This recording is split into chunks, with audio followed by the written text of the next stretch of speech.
When you're looking to create a Japanese Notan design, your first step, as in any project, is going to be to do just some planning. So start on some computer paper just to kind of come up with an idea. But to finish your project, it's nice to work with square formats, I think. So this is just an 11 by 11 sheet of thicker white paper for my background. And then I have about 5" by 5" black square that will actually be the components of my Notan between this black paper and this white paper.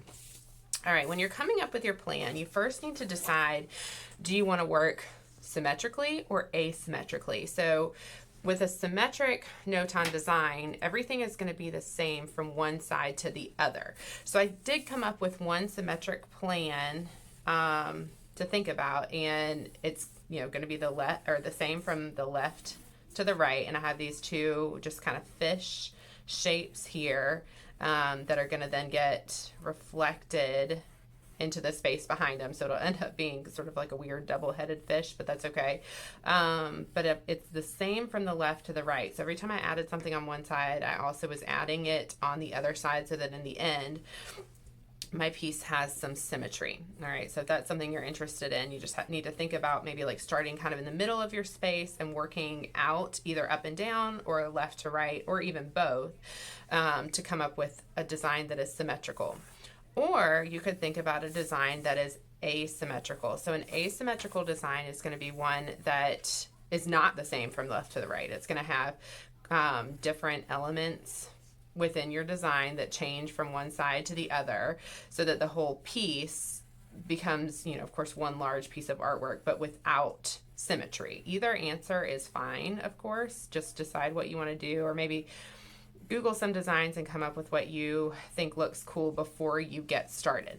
Now, a key to thinking with asymmetry is you've got to kind of think about half of whatever it is that you're doing. So I selected using a peacock as my basis for my design, my subject of my design, but I don't want to draw a full peacock like I've done in these drawings. I mean, I could, I guess, do that and then it would mirror over this way.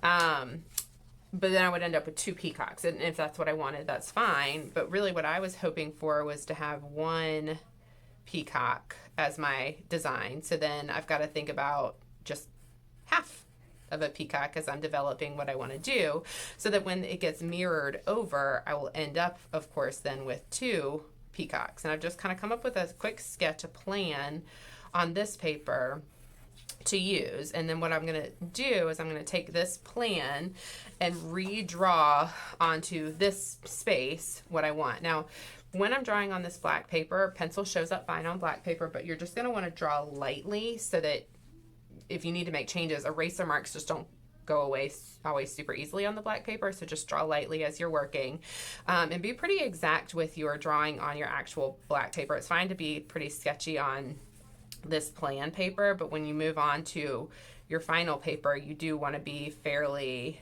exact with what you're doing. So that's why it's a good idea to come up with a pretty solid plan before you get started on that final paper. The other thing to keep in mind is anything that is a line within your design, you're going to need to turn into a shape.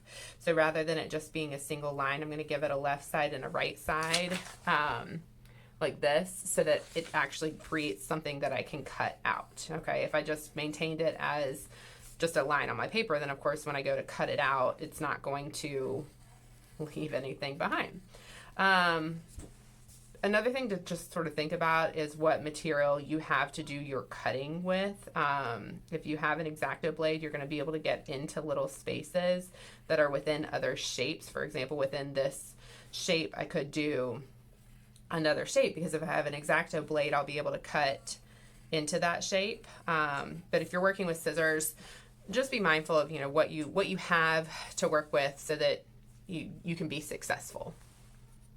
So the next step, I'm just going to work on transferring the design that I want to do onto my black paper. I'm gonna try this one and see what happens with it. So I'm just gonna work with my plan, and I'm gonna draw it onto this black paper.